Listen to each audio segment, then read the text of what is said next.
Bonjour à toutes et tous, bienvenue à ce 6e webinaire du cycle 2023 CAP 2030 vers de nouveaux équilibres économiques, réunis autour d'intervenants que je vais bientôt vous présenter.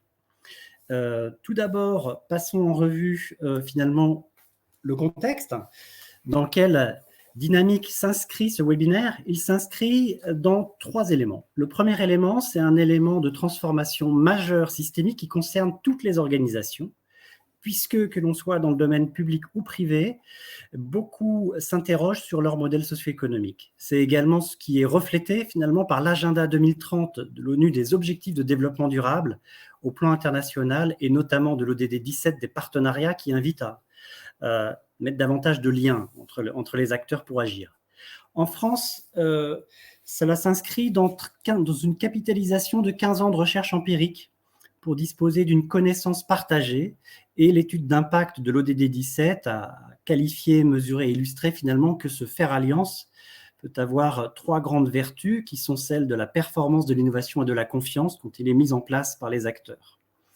Et plus spécifiquement par rapport à ce webinaire, il s'inscrit dans un programme copiloté avec la JEPVA sur la reconnaissance des modèles socio-économiques d'intérêt général. Donc voilà quelques rapides introductions sur ce cheminement collectif qui s'inscrit en dynamique depuis 2009 et qui est animé depuis 2020 par ces webinaires. Aujourd'hui, on a le 6e webinaire du cycle vers de nouveaux équilibres économiques. L'objectif, c'est finalement de montrer et de faire entendre la diversité des pratiques collectives pour réussir l'agenda 2030 des ODD au travers d'exemples et également de méthodes et d'outils. Aujourd'hui, c'est l'ODD 9 de l'industrie, de l'innovation et de l'infrastructure qui est mise en valeur autour de l'Alliance territoriale innovante de REF 3 et de la région Hauts-de-France. Dans quel ordre allons-nous parler? Tout d'abord, on va avoir un éclairage international avec IMS Luxembourg, avant d'entendre les 4 points cardinaux de l'Alliance innovante de REF 3, acteurs régionaux et locaux, et de découvrir ensemble un outil pour agir ensemble dès aujourd'hui pour mieux accéder à la connaissance.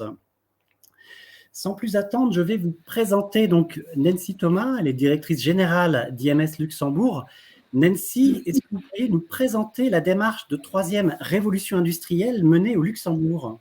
Oui, bien sûr, merci Yann. Bonjour à tous et à toutes.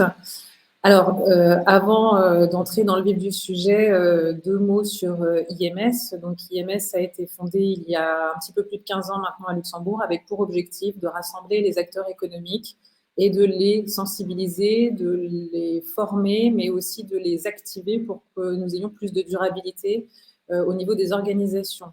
IMS ainsi travaille sur de nombreux projets en matière de développement durable et l'une de nos forces, c'est cet ODD 17 qui nous a aussi rassemblés avec le rameau, c'est celui de la collaboration et de la mobilisation des parties prenantes au niveau national.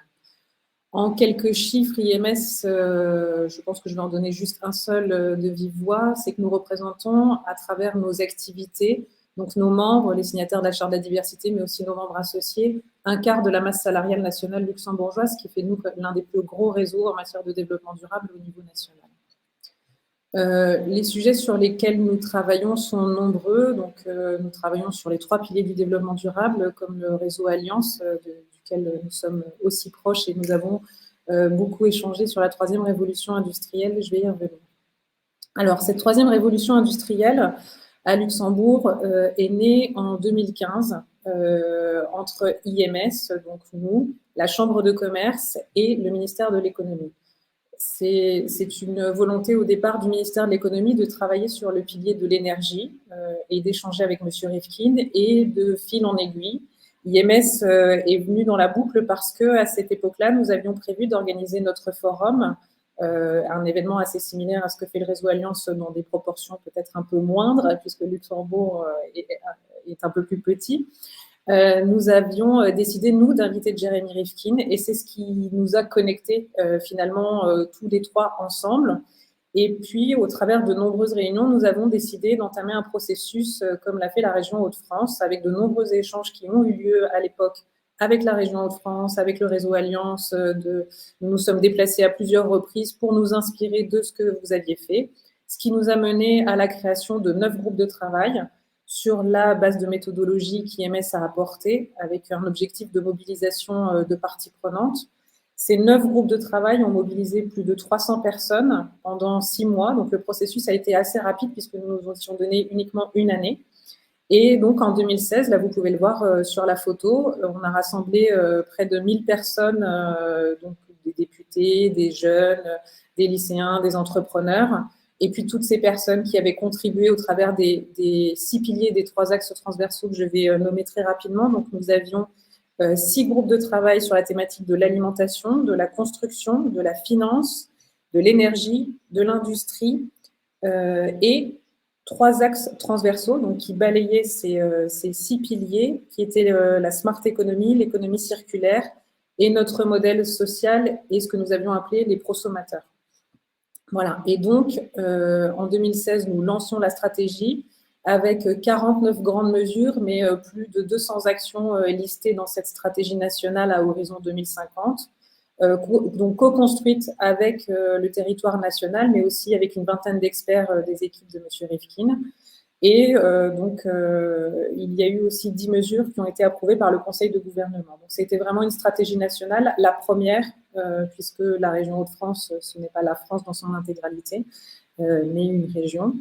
Depuis, donc cette stratégie s'est déployée au travers d'autres stratégies, des actions nationales. Et en 2020, avec la Chambre de commerce, nous avons fait l'exercice de faire un état des lieux 5 ans après. Où en étions-nous par rapport à ces 49 mesures que je cite? Et puis aussi, s'est posé la question de la gouvernance, qui, je crois, est aussi un sujet au niveau des Hauts-de-France. Voilà, je voulais passer sur mon dernier slide. Donc, nous avons analysé les 49 mesures. Donc, ici, vous pouvez tout retrouver sur le site internet qui est tirlux.lu ou sur le site encore d'IMS. N'hésitez pas à aller vous renseigner. Avec des codes couleurs simples que nous avions imaginés avec la Chambre de commerce pour dire, voilà, en vert, 5 ans après, nous estimons que la mesure a été mise en place. En orange, des actions restent encore à faire, sachant que les objectifs, évidemment, la target est à 2050, donc il y a encore beaucoup de choses qui restent à faire. Et en rouge, des actions qui n'ont pas encore commencé à être mises en place. Au niveau gouvernance, j'y reviens et je m'arrêterai là pour mon intervention. La gouvernance avec les différents changements politiques est parfois complexe, même alors avec une stratégie validée à un niveau national, même si toutes les mesures, les différents ministères s'en sont emparés ou différentes parties prenantes, il reste nécessaire d'avoir quand même un leadership autour de cette stratégie. Ce qui semble se dessiner, c'est la création donc, de Luxembourg Stratégie, qui en gros ressemble à France Stratégie, mais est encore en train de se chercher. Donc Luxembourg Stratégie aura pour mission de poursuivre les travaux qui ont été faits dans le cadre de la 3e révolution industrielle, puisque la 3e révolution industrielle était portée par le ministère de l'économie et Luxembourg Stratégie est aussi raccroché au ministère de l'économie. Voilà, je pourrais en parler pendant des heures et on pourrait développer tout ce qui s'est passé derrière chaque sujet, chaque pilier. Maintenant, ce qui me semble important ici, voilà, c'est que cette stratégie, elle est ambitieuse, elle est parfois difficile à porter, mais au moins elle montre le cap vers plus de durabilité au niveau national. Voilà, Yann. Nancy, d'avoir été avec nous aujourd'hui. C'était important. Nous étions très heureux d'être au Luxembourg la semaine dernière à l'événement que vous organisiez. Et peut-être juste un petit mot que vous n'avez pas évoqué, mais qui est notre actualité en France. Le Luxembourg a été plus rapide que la France, puisque l'année dernière, vous avez remis à l'ONU la revue nationale volontaire de l'agenda 2030. Ça sera le tour de la France en juillet de remettre ce même exercice. Et donc, j'invite tous ceux qui sont intéressés par cette comparaison internationale à regarder finalement ce qui a déjà été publié par le Luxembourg pour avoir un peu consulté des choses. Il y a des choses très, très intéressantes qui fera sans doute en sorte que nous aurons de nombreuses fois à reparler avec vous, chère Nancy. Encore une fois, merci d'avoir été avec nous aujourd'hui pour nous présenter le cas pratique du Luxembourg. Merci. Merci Charles-Benoît et Nancy pour ces témoignages. On va à présent passer au deuxième grand temps de notre webinaire avec les points cardinaux. Donc, qu'est-ce que vont nous partager 4 acteurs régionaux et locaux finalement sur la valeur produite par REF3. On va d'abord écouter la région des Hauts-de-France qui va nous présenter la dynamique collective de REF3, puis ensuite le regard de la collectivité avec la communauté d'agglomération de Béthune-Bruay qui va nous décrire l'écosystème territorial de l'innovation, celui d'une entreprise R3D qui a implanté son industrie, sa REF3, et enfin le réseau Alliance qui accompagne la transformation des entreprises. Donc pour ouvrir en quelque sorte le bal de ces témoignages, on va le plaisir d'accueillir, et merci beaucoup encore Frédéric de votre présence, la région Hauts-de-France. Vous êtes conseiller régional et président de la mission REF3 et également délégué à la transformation économique au sein de la région. Pourriez-vous finalement nous présenter et partager votre analyse de cette belle dynamique collective? Alors, bonjour à tous. J'essaye de basculer les mails, mais quoi le PowerPoint là, comment vous... Ah voilà, ça c'est bon. Ok, génial. Bien, ravi de pouvoir vous présenter. Bah oui, ce projet qui est pour nous très clairement porteur de fierté, d'ambition, d'emploi aussi, d'espérance pour nos habitants et notre territoire et notre jeunesse. C'est aussi un projet donc pour une croissance durable et solidaire. Alors, le constat, mais je crois que nous le partageons tous, hein, c'est qu'on a à faire face à un défi qui concerne donc aussi bien la région des Hauts-de-France, la France, le Luxembourg et le monde.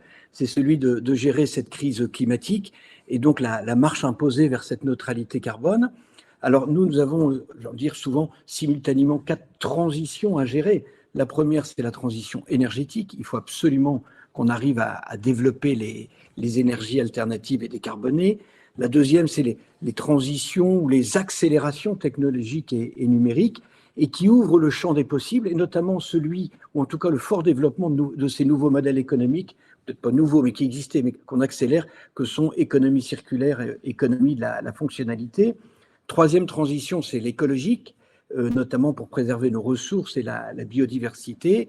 Et enfin, c'est la transition sociétale dans les usages, sont nos comportements, les façons de se loger, de se nourrir, de se déplacer, d'utiliser les biens. Eh bien, cette marche vers la neutralité carbone, ce projet d'un développement durable et solidaire, cette gestion des transitions dans les Hauts-de-France, on lui a donné un nom et donc on l'appelle REF3. Alors c'est la seule région de France, ce n'est pas une fin en soi, mais qui a identifié et nommé ainsi sa politique de développement durable. Quelques mots d'histoire, ça a été évoqué aussi par Nancy. La jeunesse, c'est évidemment les théories de Jeremy Rifkin, avec sa 3e révolution industrielle, pour aller vers cette neutralité carbone. Et il cherchait des territoires pour territorialiser ses réflexions. Et donc, à l'époque, c'était Région Nord-Pas-de-Calais et puis la Chambre de commerce qui s'étaient portés volontaires et donc se sont inspirés de ces travaux. 2015, c'est fusion des régions, donc on passe à 6 millions d'habitants. C'est l'arrivée de Xavier Bertrand, c'est toujours Philippe Vasseur qui était l'ancien président de la CCI Hauts-de-France qui continue à porter ce drapeau 3e révolution industrielle. Mais alors pour des raisons de sémantique, de marketing et autres, on l'a rebaptisé alors REF3. Alors on le sait bien, la complexité des réponses à apporter pour gérer ces transitions, elles sont politiques, mais elles sont aussi industrielles, elles sont comportementales. Et donc nous, notre défi, c'est évidemment plus qu'un mandat qu'il nous faudra pour entraîner tout ça, mais ce qu'on voulait, c'était lancer la dynamique. Et comme je suis passionné par les arbres, j'ai une petite citation qui est de dire « Plus un arbre est long à pousser, plus il est urgent, évidemment, de le planter ». Alors, avec REF3, nous, ce qu'on veut, c'est entraîner tous les acteurs du territoire. Et donc, dans ces transformations énergétiques, technologiques, écologiques et sociétales, pour devenir un territoire qui soit leader et exemplaire. Et donc, ces 4 piliers, le premier, bien évidemment, sont les collectivités locales, nos 3789 mairies. Alors, REF3, c'est surtout pas un schéma, un cadre type style SRADET ou autre. REF3, c'est juste un fil rouge des politiques. Ça doit être un outil d'animation territoriale. Et j'ai coutume de provoquer un petit peu les élus en leur disant, si vous n'intégrez pas REF3, vous serez battus, parce qu'il y aura une attente, une exigence de vos citoyens. Alors, on avait historiquement 19 territoires démonstrateurs. Moi, mon ambition, bien évidemment, c'est qu'on en ait 3789 qui le deviennent. Et en l'occurrence, Béthune-Bruay est véritablement un bel exemple. Le deuxième pilier, ce sont les entreprises. On en a 170 000. J'ai coutume là de dire que l'entreprise qui ne sera pas REF 3, après elle l'appellera comme elle veut, mais elle va mourir. Elle ne trouvera plus d'argent auprès de ses banquiers, elle n'aura plus de clients et elle n'aura plus de salariés. Et donc la phrase célèbre du business as usual, je crois que c'est fini, ce n'est pas compatible avec les enjeux notamment de neutralité carbone. Et donc avec l'ambition derrière, parce que très clairement, pour Xavier Bertrand, cette ambition de développement durable, le REF 3, c'est surtout pas synonyme de déclin, de repli sur soi. Ça doit être l'occasion de réconcilier écologie, économie, emploi et de ramener de l'activité et de l'emploi. Le troisième pilier, c'est le monde de l'enseignement et de l'innovation. Il faut former nos salariés d'aujourd'hui, il faut former les jeunes de demain et il faut absolument qu'on développe le lien entre entreprise et recherche. Et le quatrième pilier, c'est nos 6 millions d'habitants. Et c'est eux qui, en faisant évoluer leurs usages, on va pouvoir massifier. Et donc, il faudra leur donner le courage, il va falloir les entraîner. On est en train de travailler sur une ambition d'ambassadeurs. On en a déjà quelques-uns qui ont été initiés par une structure qui s'appelle le CERD. Alors, c'est la nécessité de l'acceptabilité, c'est la tentation que tout à chacun peut avoir du moindre effort ou d'attendre. Et donc, il faut entraîner tout ça. S'il fallait rajouter éventuellement deux autres piliers, il y a la France, parce qu'évidemment, ne serait-ce qu'en termes réglementaires et financiers, et bien évidemment l'Europe, puisqu'on compte beaucoup sur elle, notamment sur l'aspect financier. Hop. Et donc, fort de la dynamique qui a été enclenchée depuis 10 ans, avec le nouveau mandat, là, il y a tout juste 2 ans, Xavier Bertrand s'est dit, c'est bien, mais on ne va pas assez vite, on ne va pas assez loin, on ne va pas assez fort. Et donc, REF 3 qu'on veut choisir comme étendard, comme catalyseur de cette ambition collective, eh bien, il faut qu'on le porte plus fort. J'ai un petit peu de mal à passer les slides. Toc, le suivant. Là. Voilà. Et donc, nous avons délibéré, il y a tout juste 1 an, donc c'est un engagement des élus, pour écrire noir sur blanc et voter le fait que REF 3, c'est plus simplement une ambition, ça devient le fil rouge des politiques régionales. Et je vous dirai après comment on met ça concrètement. C'est une ambition évidemment qu'on ne peut pas porter seule, et donc elle est partagée, elle est relayée, elle est amplifiée par les acteurs économiques et sociaux. Donc c'est bien évidemment la Chambre de commerce qui est notre partenaire historique, mais ce sont les autres consulaires, c'est l'ADEME, ce sont des structures comme des pôles énergie, le CD2E, les pôles d'excellence, les pôles de compétitivité, les associations. Et la volonté forte de Xavier Bertrand, c'est de mener ça de manière très pragmatique et avec l'ambition de créer de l'activité et de l'emploi. On a 2 convictions. La première, c'est que la réussite, elle passera par un engagement sur le terrain. Donc, c'est avec les entreprises, les territoires, les citoyens. C'est pensons global, mais agissons local. Et nous, région, on est plutôt les facilitateurs. Et le deuxième point, c'est que ce combat, il va reposer sur 2 jambes. La première, c'est l'évolution de nos comportements. Et donc, sont les notions de sobriété, d'adaptabilité. Ça prendra peut-être parfois du temps, c'est déjà bien entamé, mais il faut l'accélérer. Et la deuxième, c'est par l'évolution des technologies, c'est l'efficacité. Mais c'est aussi bien les sciences techniques que les sciences humaines et sociales. Ça nous semble important de ne pas les oublier. Alors, on a quelques défis, je crois, qui seront partagés par tous les territoires qui veulent se saisir de ces enjeux. Le premier, c'est bien évidemment l'urgence, parce que là-haut, ça chauffe, il faut aller vite, et on sait qu'il y a forcément de l'inertie, il y a du temps de mise en œuvre, et donc notre défi, ça va être de le faire passer à l'acte. Comment on mobilise nos acteurs, les entreprises, les collectivités, pour qu'elles passent à l'acte et qu'elles persévèrent. Le deuxième défi, c'est celui de la massification. Bien évidemment, aussi vertueux soyons-nous les uns ou les autres, ça ne suffira pas. C'est comment collectivement, et je reprends souvent l'image du petit colibri de Pierre Rabhi, moi je dis, ce qu'il faut maintenant, c'est passer à la méthode Canadair. On garde le colibri, mais on passe à côté le Canadair. Et donc, comment, à partir d'un noyau, on va entraîner tous les autres, d'où cette notion d'ambassadeur que j'évoquais. Le troisième point, quand je parle du citoyen, c'est l'appropriation citoyenne. Car il faut une acceptabilité, parce qu'il y a des fractures, parce qu'il y a des territoires isolés, parce qu'il y a des gens moins formés, parce que aussi les gaz à effet de serre, ils passent d'un pays à l'autre, ils ne connaissent pas les frontières. Et puis surtout, c'est compliqué parce qu'il n'y a pas de lien entre les gaz à effet de serre d'une génération et celle qui va les subir. Et on sait que l'homme, en général, il va préférer le statu quo. Et donc, l'aspect pédagogie, entraînement, il va être crucial. Le quatrième, c'est les finances. Bien évidemment, tout ça, ça va coûter un maximum d'argent. Donc, comment on priorise, comment on réoriente, comment on conditionnalise. Et puis après, comme je suis en tant qu'élu ici devant vous, il faudra du courage politique pour aller porter tout ça. Très concrètement, voilà, donc ça c'est les grands enjeux. Maintenant, c'est comment on passe à l'action. La préoccupation forte pour Xavier Bertrand, c'est que ce soit du concret. Donc il faut qu'on ait de l'agilité, il faudra qu'on ait de l'évaluation. Et donc nous avons identifié 5 axes sur lesquels nous voulons travailler. Hop, voilà. Le premier, c'est bien évidemment, si je vous disais tout à l'heure, on veut être une région leader et exemplaire, ça commence par nous. Soyons exemplaires si on veut entraîner les autres. Et donc, suite à cette délibération, on est véritablement en train de revisiter toute l'institution. Et donc, je vous disais, pour Xavier Bertrand, REF 3, ce n'est pas une politique de plus qu'on rajoute aux autres. Moi, ma mission, elle est transversale. C'est comment on revisite toutes les politiques du Conseil régional pour y mettre du REF 3. Et donc, à partir du Conseil de région qui a lieu la semaine prochaine, 100% des délibérations auront un marquage en quoi ma délibération est un peu, beaucoup, pas du tout, intégrant ces enjeux des 4 transitions. L'idée, c'est pas d'appuyer là où ça fait mal, mais c'est de mobiliser les agents, les élus, pour que petit à petit, elles le deviennent tous. C'est aussi évidemment une politique d'achat qui va être entièrement revisitée. Je voudrais qu'on soit la première région labellisée REFAR. C'est revoir la formation de nos agents, c'est parti. Là, pour les 8000 agents, c'est la mise en place d'une comptabilité analytique, c'est la mise en place d'indicateurs pour qu'on suive l'avancement. Et alors, on a même poussé le bouchon plus loin. Je suis prêt à parier que si on fait une visio dans 2-3 ans, quasiment tout aura basculé comme ça. Mais on a même mis de la conditionnalité dans une de nos politiques.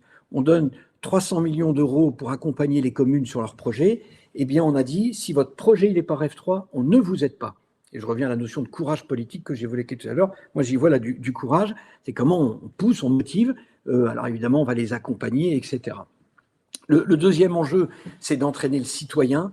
Et donc là, comme on a la compétence lycée, on travaille beaucoup avec nos éco-délégués dans les lycées. On a des challenges avec les lycéens. C'est, comme je vous disais, que cette politique, elle est transversale. C'est dans nos politiques, ça veut dire comment je fais du sport REF 3, comment je fais de la culture, comment je fais ma politique associative avec REF 3. Ça a été même la création, que je trouve qu'on n'utilise pas assez, mais on va y retravailler. On a créé un livret d'épargne populaire REF 3, le livret REF 3. Et cet argent-là, il est fléché sur des projets qui sont en lien avec REF 3. Sur les enjeux de formation et d'innovation, on a créé un écosystème, une structure informelle qui s'appelle UniREF 3, qui fédère toutes les universités et le monde de l'enseignement supérieur pour travailler avec eux. C'est de lancer, parce que c'est notre compétence, toutes les structures de formation sur les nouveaux métiers, les nouveaux matériaux, etc. C'est enfin, quatrièmement, REF 3 et les territoires, c'est les enjeux du foncier, et donc c'est cette politique que je vous évoquais d'aide aux communes où on a mis de la conditionnalité. Et puis c'est enfin évidemment des acteurs clés dans tout ça, c'est le monde de l'entreprise. Et donc je vais vous parler de filières qu'on a identifiées, mais en amont ça a été de mettre en place des outils. Je vous rappelle la préoccupation de Xavier Bertrand, c'est qu'on soit concret, c'est pas du conceptuel, c'est dans l'opérationnalité. Donc on a créé un fonds d'investissement qui s'appelle REF 3 Capital. On a créé une SEM Énergie qui accompagne les projets d'ENR. On accompagne un certain nombre de chaires universitaires. Ça a été de créer des collectifs. Ne créons pas une structure associative de plus, mais on a mobilisé tous les acteurs de la méthanisation. C'était une de nos ambitions. On est devenu la première région en biométhane. On a créé le CORBI, collectif régional du biométhane injecté. On est en train de faire la même chose sur l'hydrogène avec le Corhydro. On va lancer prochainement le COREM sur l'électromobilité pour fédérer les acteurs, pour qu'on aille plus vite et plus fort. Et on sait qu'on le fait mieux quand on est ensemble.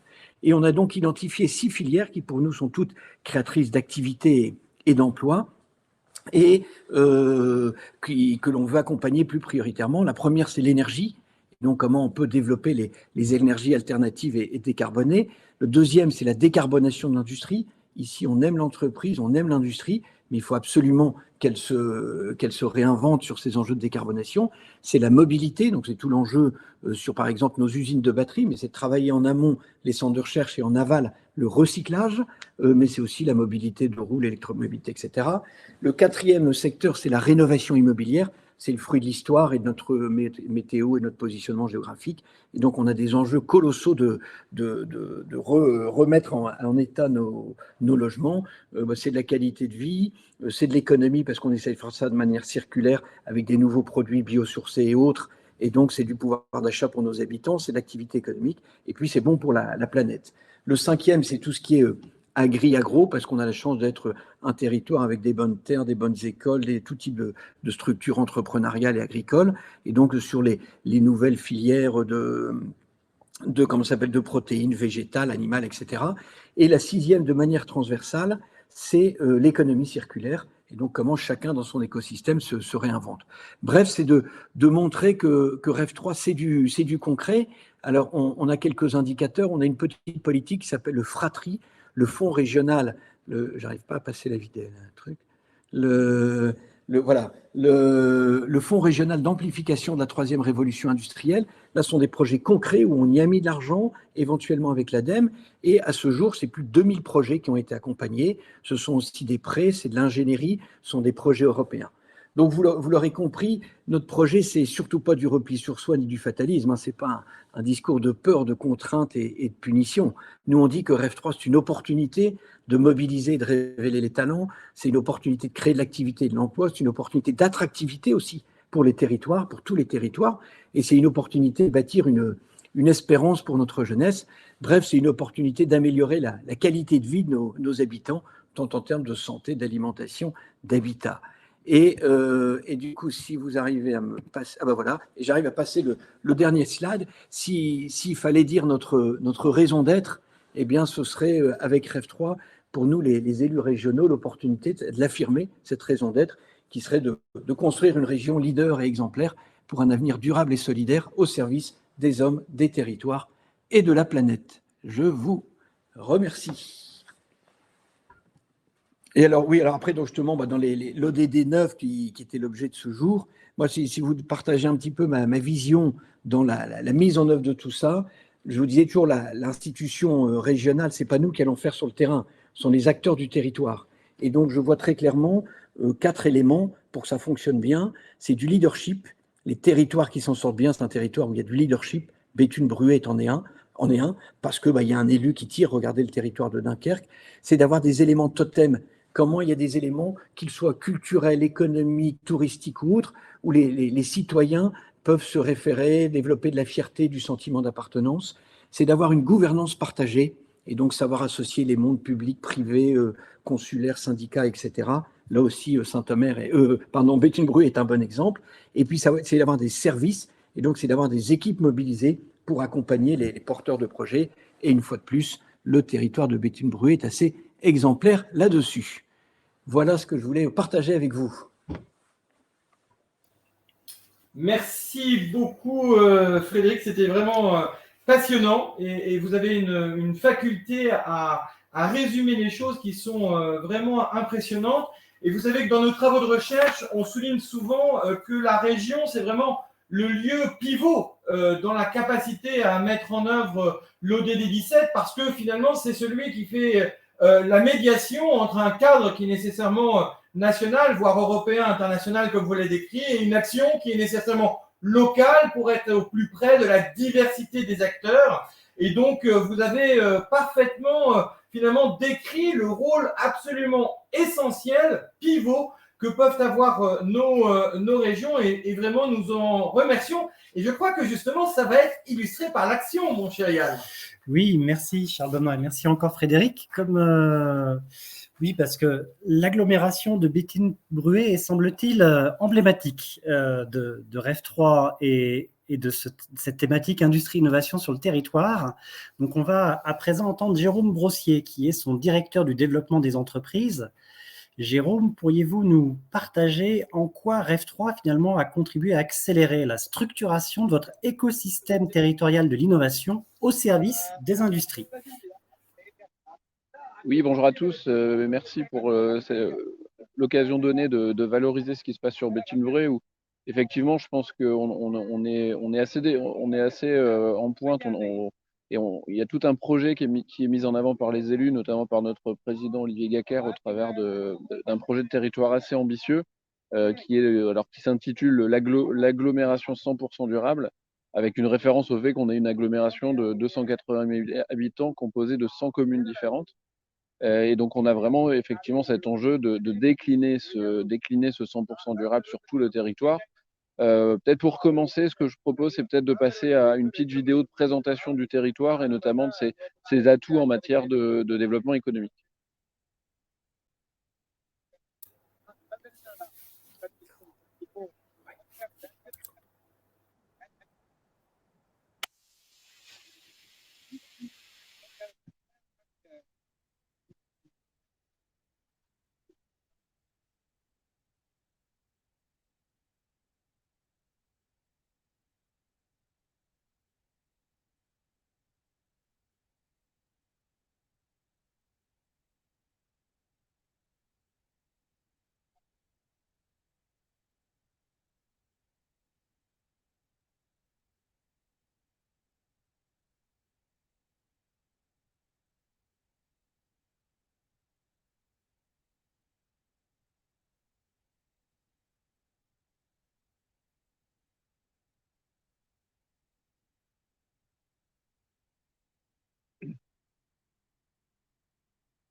Jérôme, la parole est de nouveau à vous. Ok.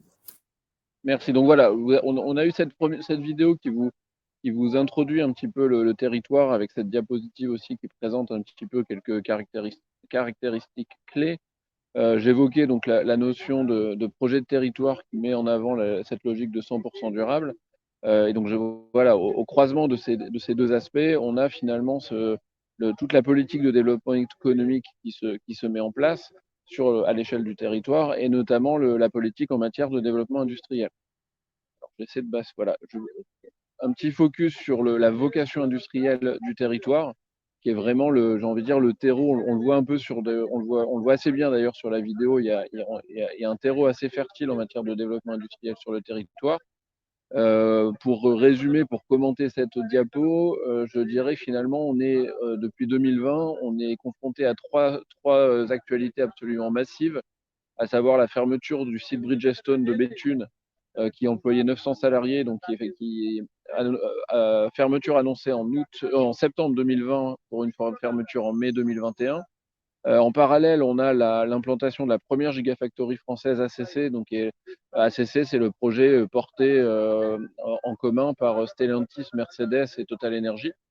Donc, avec le site qui a été inauguré d'ailleurs il y a 15 jours. Donc, on est vraiment sur la première gigafactory. On parle de 2000 emplois à horizon 2030. On parle de 3 tranches d'investissement d'1 milliard d'euros chacun. Donc, on est vraiment sur un projet massif. Et un troisième sujet d'actualité massif ces dernières années, c'est vraiment la dynamique industrielle sur le territoire. Et d'ailleurs, Patrick Gaspard l'incarne assez bien et je pense que son intervention va bien l'illustrer.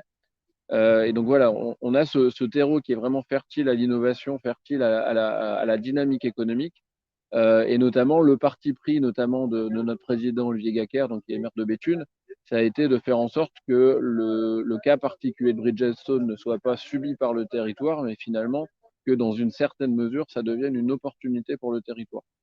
Et c'est dans ce sens-là il y a eu tout un travail assez important qui a été mené ces dernières années, avec différents axes de travail, bon, je ne vais pas détailler et sur lesquels je ne vais pas m'étendre plus particulièrement, si ce n'est justement l'axe concernant l'innovation.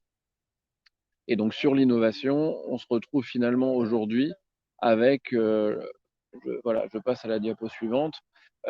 Sur l'innovation, voilà, vous avez un petit peu sur dans la feuille de route, et je rejoins totalement les propos de Frédéric Motte et l'ambition affirmée par Xavier Bertrand qui est relayée directement sur notre territoire par nos élus, c'est justement arriver à des concrétisations vraiment de l'opérationnel. Donc là, vous avez ici la liste, notamment au-delà d'une feuille de route innovation, c'est finalement quelle est la boîte à outils que l'on peut mettre à disposition des entreprises du territoire pour les aider à innover.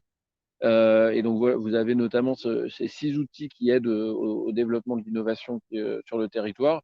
Et en fait, ces 6 outils, finalement, ont pour principal fil rouge direct ou indirect la logique REF3 qui se retrouve finalement ainsi déployée et relayée sur le territoire.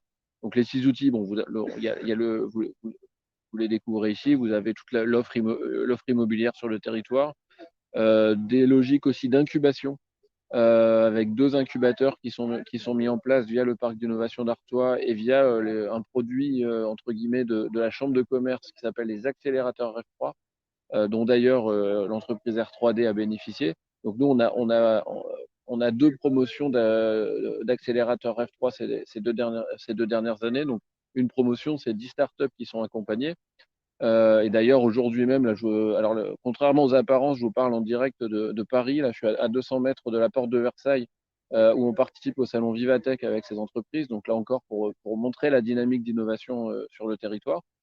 Autre outil mis en avant, c'est un fonds d'amorçage aussi pour appuyer les projets innovants sur le territoire. On a également un partenariat assez avancé et assez exclusif avec le Québec, avec une feuille de route qui a été signée en lien, là encore, avec REF3 et nos partenaires québécois. Et toujours dans cette logique un peu d'appui à l'écosystème d'innovation, on a cette logique aussi on a réussi en moins d'1 an, ce qui est quand même c'est vraiment très rapide comme approche. On a réussi à avoir la création d'une école d'ingénieurs à Béthune sur les métiers de l'électromobilité et plus largement sur l'ensemble du génie électrique.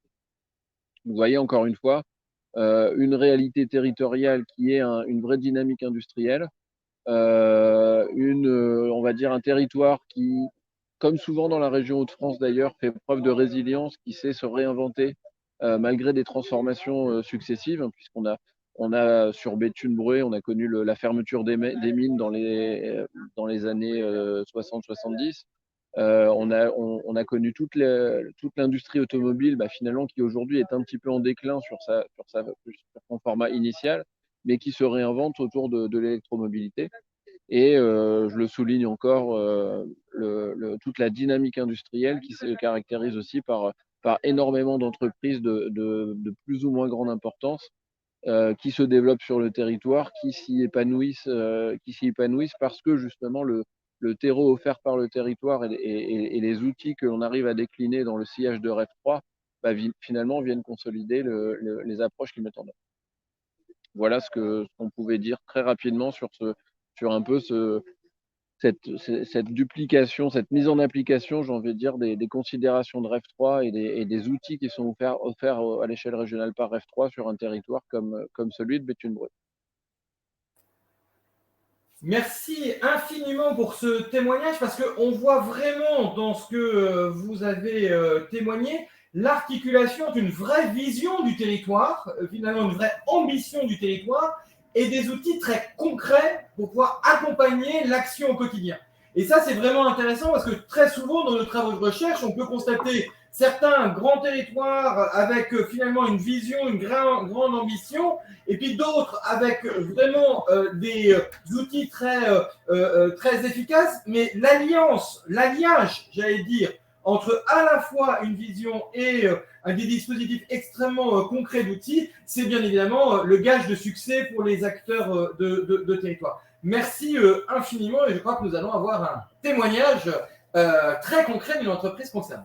Exactement, Charles Benoît, merci encore à Jérôme. Alors, vous en aviez parlé, Jérôme. Il s'agit d'une entreprise qui a été accompagnée par l'accélérateur REF3. Je n'en dis pas plus, on va la découvrir ensemble. L'entreprise R3D, on a le plaisir d'avoir son dirigeant Patrick Gaspard avec nous. Patrick, pourriez-vous nous dire finalement comment REF3 a eu un effet levier sur votre implantation avec une industrie particulièrement innovante? Vous allez nous en dire 2 mots également. Oui, tout à fait. Alors Pour introduire le sujet, effectivement, alors bonjour à tous, je suis dirigeant de l'entreprise R3D. Alors, qu'est-ce que c'est que R3D? C'est une entreprise qui est implantée à Berlin, donc sur le territoire de la Cavalère. Et puis, nous faisons de l'ingénierie, de la 3D, et on concrétise tout ça avec de l'impression 3D, avec différentes technologies de fabrication additive. Alors, c'est très, très concret. Et on travaille, on va dire, à 80% pour l'automobile, notamment avec Stellantis, qui a été cité, qui est aussi implanté sur le territoire. On a suivi un programme d'accompagnement de REF3 en 2020. Donc, le programme aussi d'accélération par rapport à un projet qui faisait partie de nos valeurs, parce que nous, en faisant de la fabrication additive, on s'est rendu compte très très rapidement qu'on ne faisait pas de déchets, qu'on n'avait pas de poubelles, hein, très, très concrètement. Et puis, on a voulu enfoncer le clou. On s'est dit, bon, on a un outil innovant, on a un outil révolutionnaire, et comment on fait pour maintenant intégrer de la matière recyclée, surtout qu'il y avait beaucoup de plastic bashing sur la toile ou au travers des médias. Et nous, on s'est dit, comment on peut contribuer à faire en sorte que on utilise exclusivement de la matière recyclée. Et donc, on a présenté ce projet au travers de l'accélérateur de REF3. L'intitulé précis, d'ailleurs, c'était massifier. J'entendais parler de massification tout à l'heure. C'est comment on peut massifier l'utilisation des matières recyclées dans l'impression 3D. Et on en a fait nos principales valeurs en termes d'environnement, d'innovation et d'économie circulaire. Le but du projet, c'était un peu mon rêve premier, parce que jusqu'à maintenant, on avait fait des petites pièces sur des petites machines, mais c'était de créer, de collaborer en fait à la création d'une machine révolutionnaire en termes de dimension. Et puis, on s'est lancé dans la sous-traitance, dans la collaboration au développement d'une machine qui travaille sur un volume de 8 mètres cubes. Alors, cette machine-là, il a fallu l'implanter dans un bâtiment un petit peu plus grand, parce qu'on était plutôt dans une implantation dite bureautique. Et puis, on a eu des propositions du territoire de la Cavalère, et on est venu s'implanter juste à côté de Béthune-Bruay. Donc, qu'est-ce qu'on fait concrètement avec cette machine? On en fait des très gros objets, parce que ce rêve-là, il s'est concrétisé. Ça fait 1 an qu'on est sur le territoire, et puis je vais vous dire, depuis quelques mois, on fabrique des très grandes pièces. Et puis, on utilise exclusivement du granulé recyclé avec cette machine. On imprime avec une base de matière issue du flaconnage. Donc, c'est du PET, issu des bouteilles recyclées. Et puis, on a fait quelques objets assez majeurs. On a fait un peu le buzz aussi avec ces objets-là, parce que ça parle à tout le monde. On a fait un cheval à l'échelle-1, on a fait une statue à l'échelle-1. Et puis, on commence à construire aussi du mobilier, comme on peut le voir sur la photo du bas à droite. Et ce mobilier-là, pour nous, au travers du programme REF3, on veut le proposer aux collectivités en faisant du mobilier urbain. Donc, en innovant dans la proposition de création, puisque nous, ce qu'on veut proposer, C'est du mobilier qui tient compte de l'histoire ou de l'histoire de l'art des collectivités, des villes, et puis adapter en fait un design que l'on sait faire très facilement avec notre grande machine, notre grande imprimante 3D. Avec aussi un effet pédagogique, puisqu'on veut utiliser la matière recyclée, donc triez bien vos déchets, et puis on imprimera votre ville. Je vais utiliser ce raccourci. Et puis, on veut aussi innover en proposant en fait aux territoires, aux collectivités, aux mairies, en mettant en location en fait ce mobilier. Et puis, on va commencer très concrètement avec la mairie de Barin, où on est implanté. Et puis, on va créer en fait du mobilier qui sera mis en location pendant 2 ans. Et dans 2 ans, on viendra récupérer ce mobilier-là qui aurait été installé dans un rond-point ou en centre-ville. Et puis, on va venir rebroyer le mobilier et puis en refaire un nouveau design. Donc ça va permettre de renouveler à chaque fois cette partie décoration de la ville, alors qui peut être éphémère ou pérenne, mais qui restera tout en neuve au sein de nos villes. Merci énormément pour ce témoignage, parce que ça rend extrêmement concret. Si on suit notre cheminement, Frédéric Motte nous a rappelé finalement le cadre ambitieux de la région pour tous et par tous. Nous avons ensuite vu comment la communauté d'agglo arrivait à articuler une vraie vision du territoire, un vrai projet de territoire avec des outils de gestion très concrets. Et nous voyons là comment ces outils de gestion très concrets sont mis au service de solutions concrètes pour agir efficacement et pour inventer ce qui n'aurait pas pu être inventé autrement.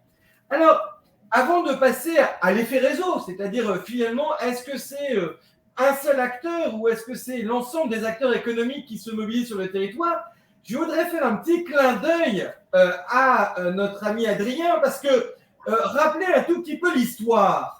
Ce n'est pas un hasard si avec le MEDEF, et aussi autre clin d'œil à Frédéric, en 2018, nous avons décidé, lorsque nous avons publié le guide Construire ensemble l'engagement territorial des entreprises, qui était le 3e volet des guides MEDEF Construire ensemble. Nous avions d'abord publié en 2014 Construire ensemble les partenariats. Nous avons ensuite Construire ensemble l'engagement des salariés en 2016, et en 2018, nous avons dit, bien évidemment, nous ne pouvons pas lancer à Paris Construire ensemble l'engagement territorial des entreprises. Il y a trop d'exemples d'entreprises, qu'elles soient des TPE, des PME, des ETI, des grands groupes. Pour qu'on le fasse à Paris, il faut absolument qu'on choisisse un territoire. Et là, cher Adrien, bien évidemment, nous n'avons pas hésité très longtemps, n'est-ce pas, cher Frédéric, après une discussion que nous avions eue aussi à l'époque dans d'autres fonctions que vous aviez,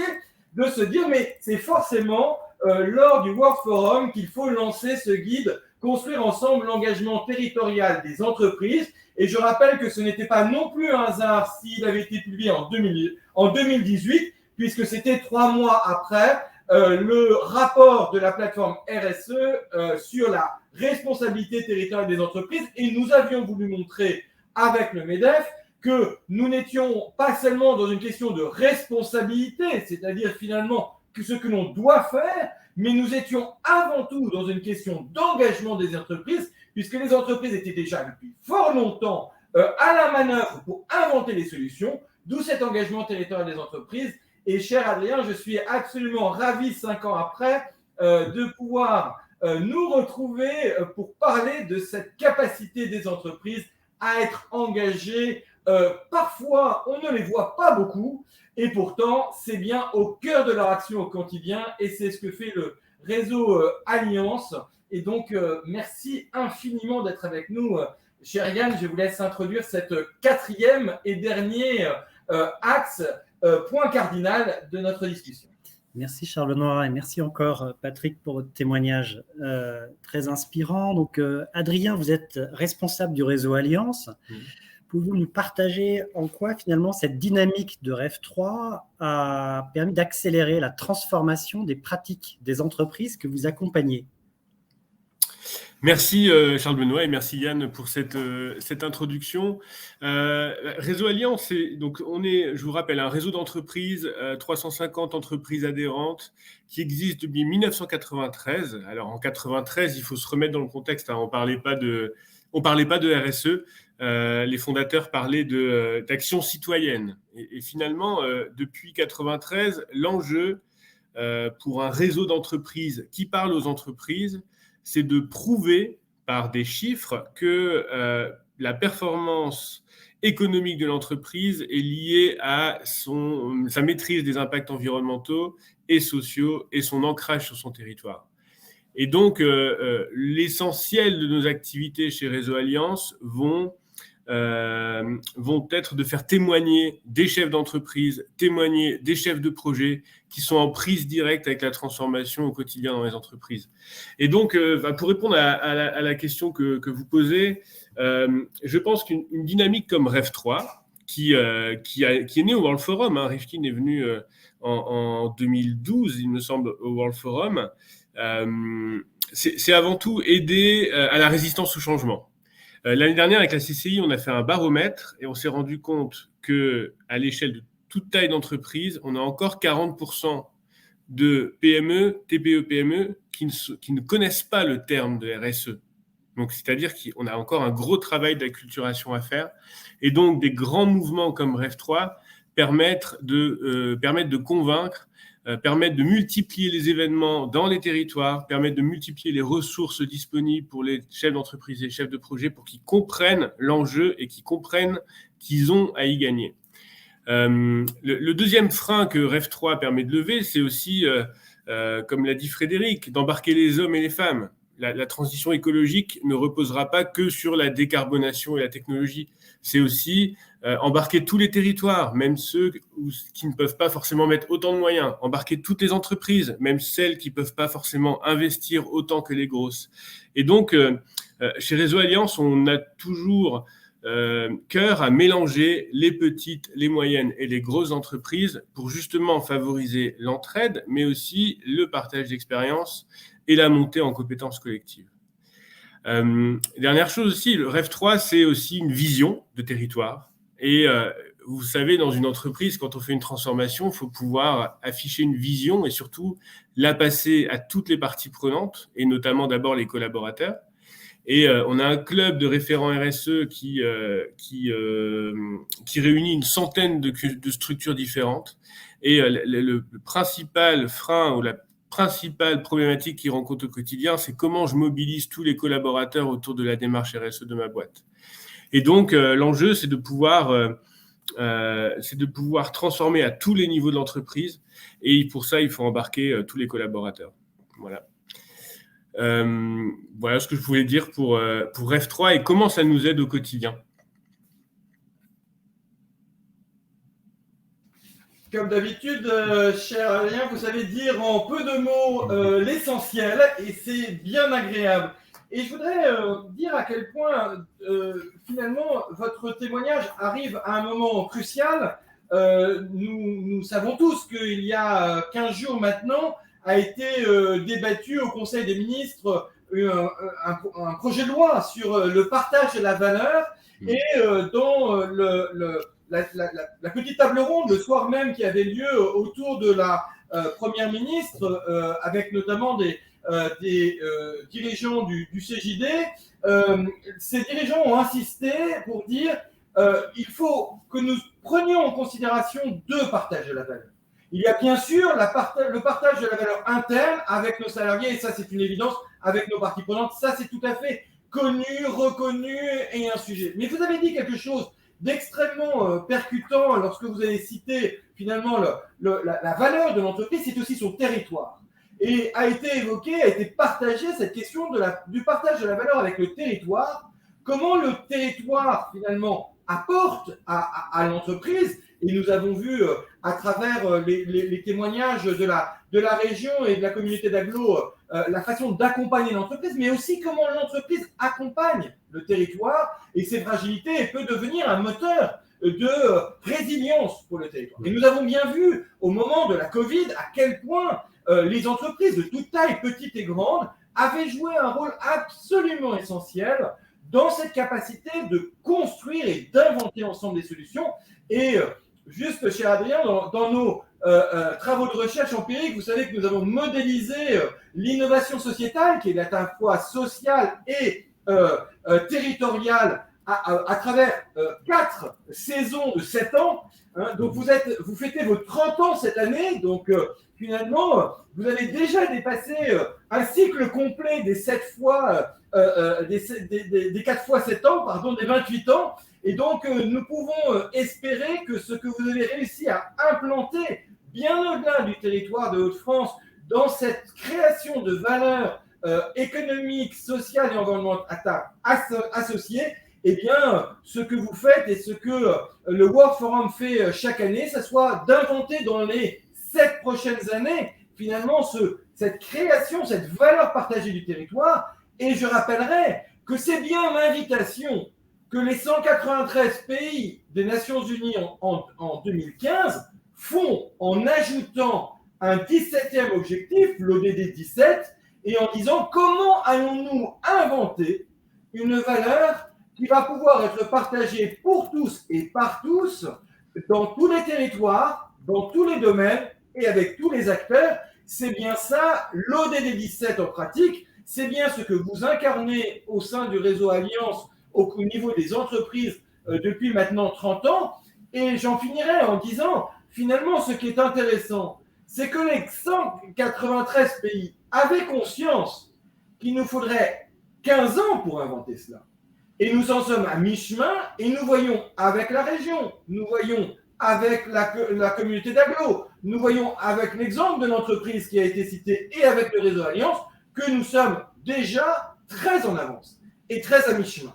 Et que quelque part, nous pouvons regarder ce qui nous reste à faire dans les 7 prochaines années, où nous pouvons aussi nous réjouir et prendre de la force dans ce que nous avons su faire depuis les 7 dernières années pour que cette ODD 17 en pratique soit au service de l'ODD 9, de l'industrie et de l'innovation. C'est déjà le cas et vos 4 témoignages ont pu réellement le mettre en valeur.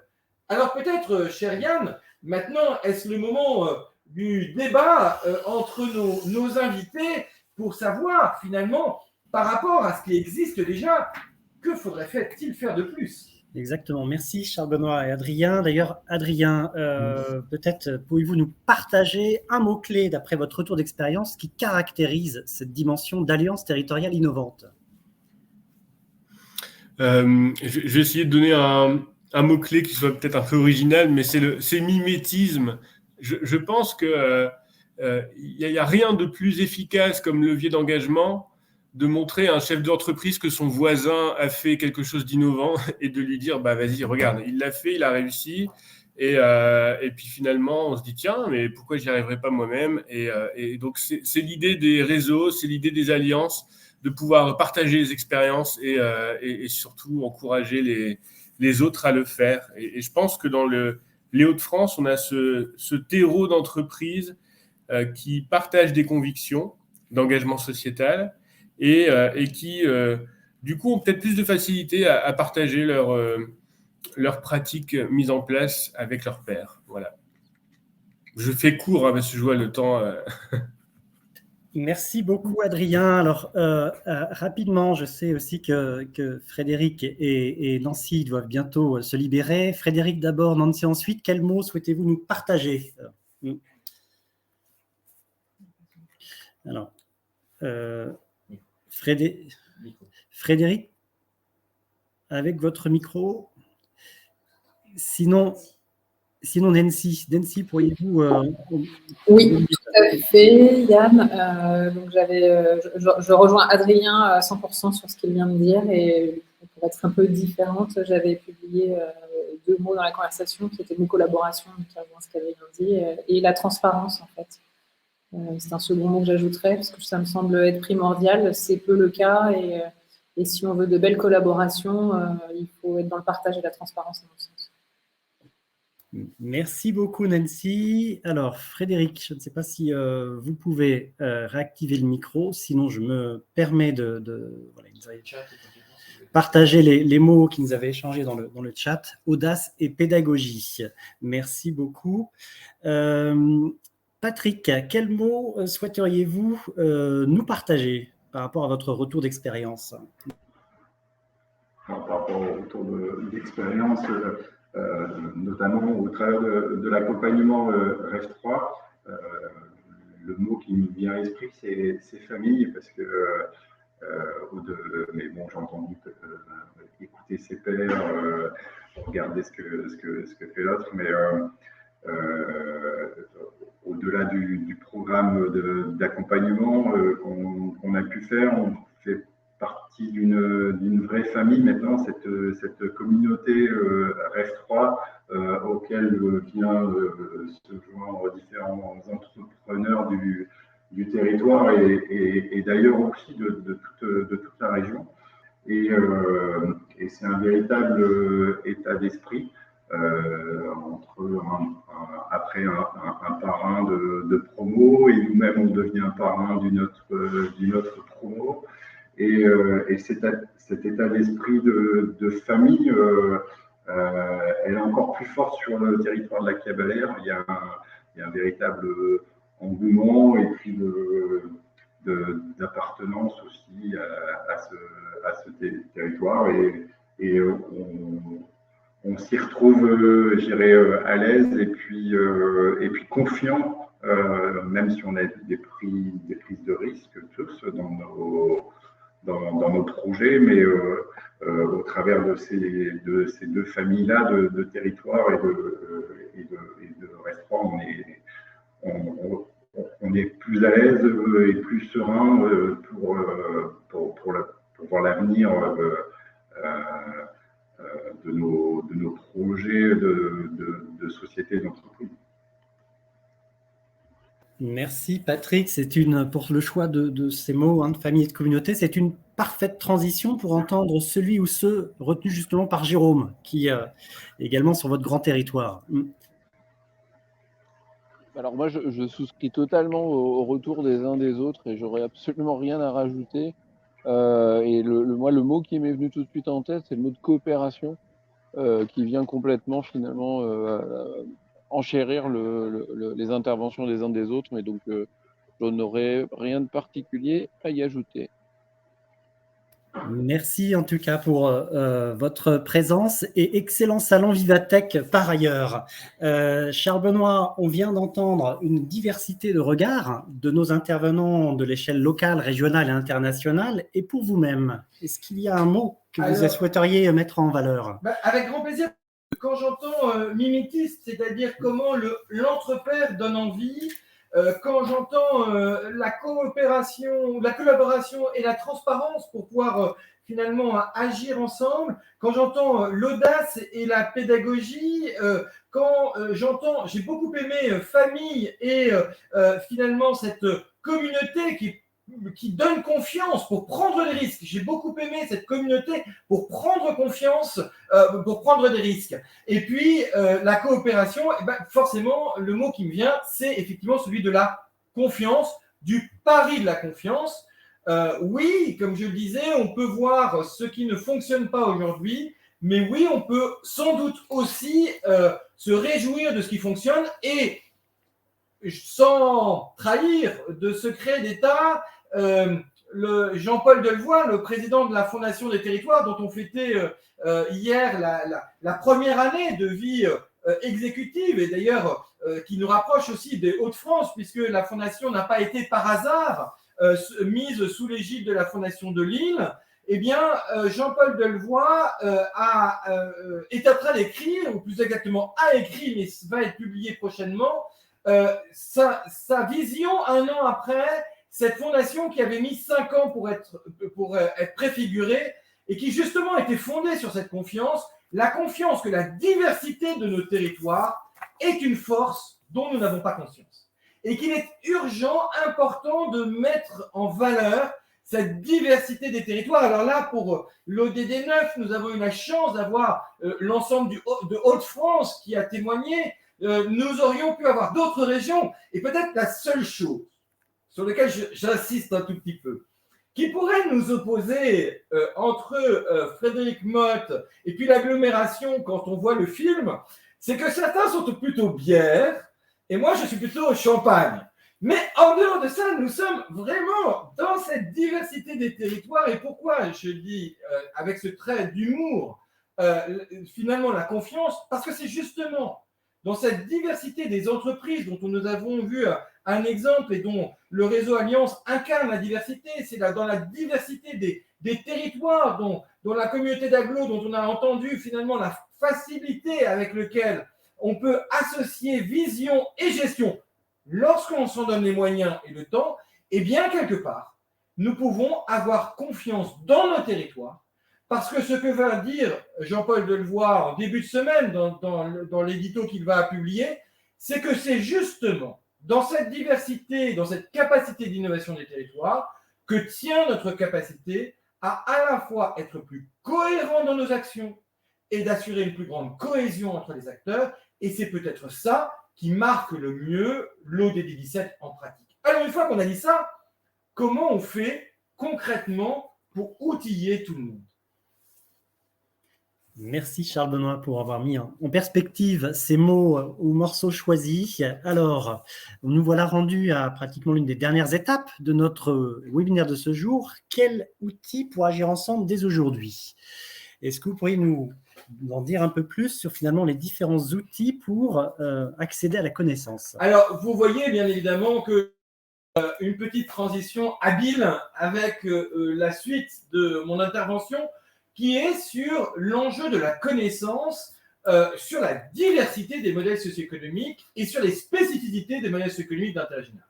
Pour ceux qui suivent nos travaux attentivement, vous savez que dans les 4 enjeux, les 4 objectifs de se faire alliance, de cette ODD 17, eh bien, il y a bien évidemment la performance et l'engagement de chacun. Nous l'avons vu à travers ces témoignages aujourd'hui. Nous avons du côté des territoires la notion de projet de territoire. Nous avons vu aussi à travers les témoignages. Nous avons pu entendre ce que Frédéric Motte disait sur l'innovation finalement sociétale, qui est avant tout innovation territoriale que la région peut soutenir.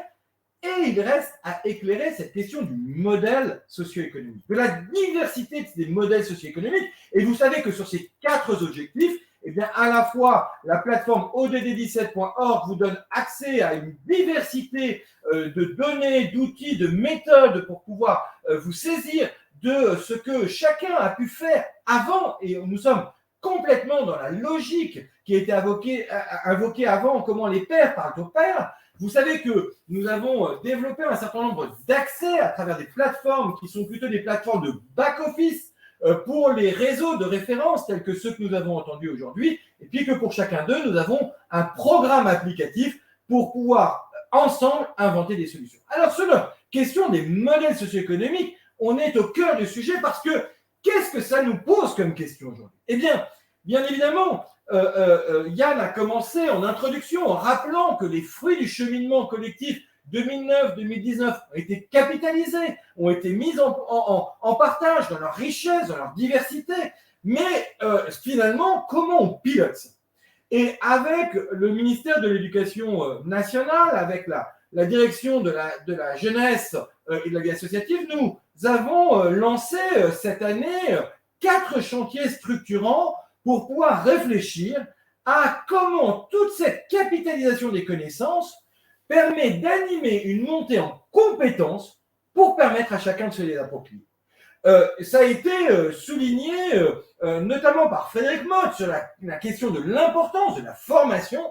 eh bien nous devons, et ça c'est un sujet que nous avons beaucoup abordé avec la Banque de France, nous devons avoir une attention particulière pour pouvoir former sur la notion de modèle socio-économique. De quoi parle-t-on lorsqu'on parle de l'équilibre de sa maison? Et vous comprenez bien que les webinaires mensuels que nous avons lancés depuis octobre 2020 a justement pour objectif de nourrir cette montée en compétences collectives, mais il nous a semblé, avec le ministère de l'Éducation nationale, qu'il était urgent, dans la continuité de la mission ministérielle 2020-2023, comment on accélère les alliances stratégiques entre associations, entreprises et collectivités, de pouvoir aller plus loin dans l'animation de cette logique. Alors, si nous prenons l'un des 4 chantiers, qui est celui de comment nous animons cette connaissance partagée, qui a été, encore une fois, le fruit de plus de 10 ans de coopération entre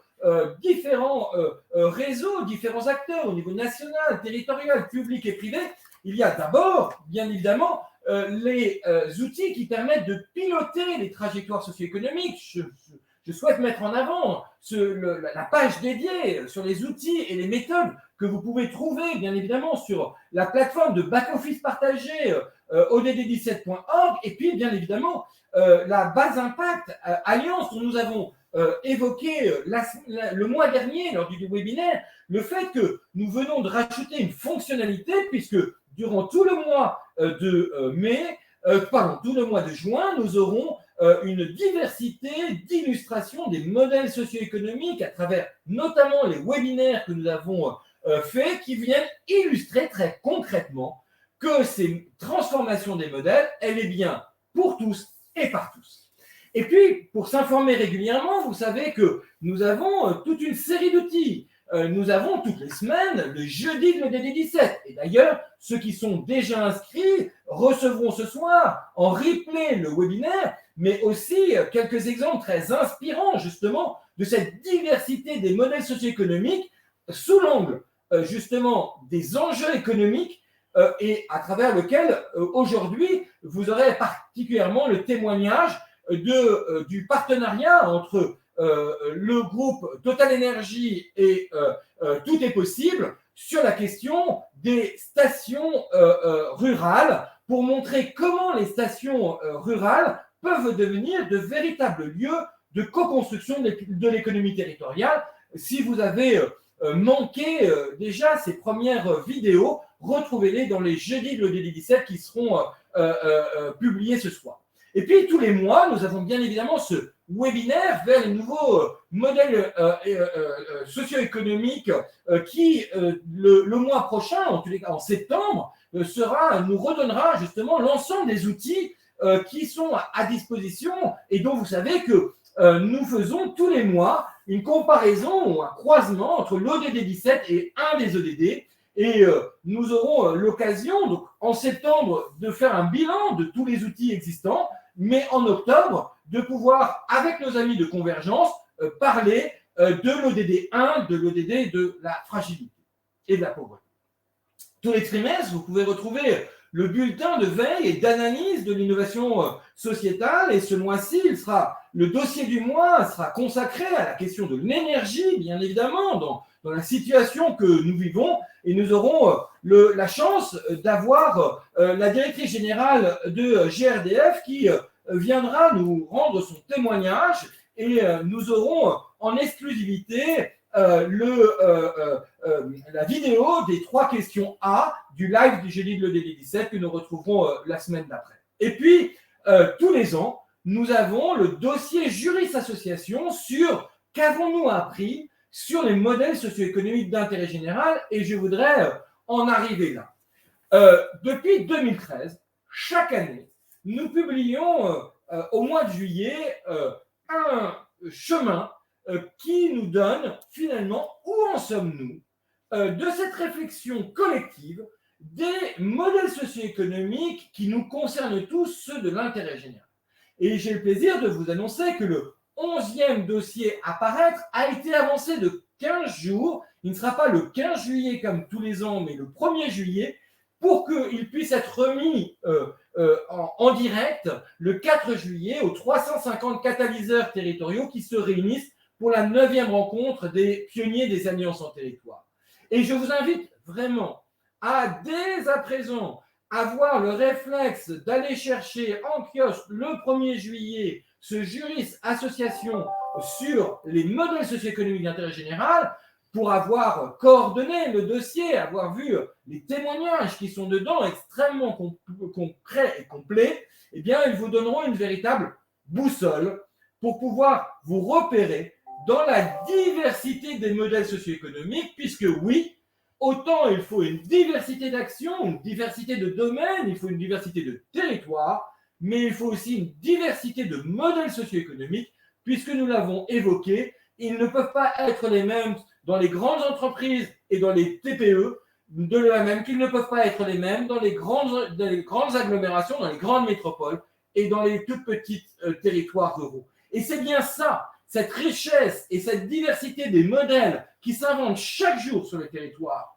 eh bien, auquel nous avons voulu rendre hommage dans ce 11e dossier annuel sur les modèles socio-économiques d'intérêt général. Rendez-vous le 1er juillet, bien évidemment, pour pouvoir le lire en direct. Et pour ceux qui voudraient y avoir accès très vite après, eh bien évidemment, rendez-vous le 4 juillet à la 9e rencontre des pionniers des alliances en territoire, comme quoi nous pouvons allier à la fois les outils et la pratique de terrain.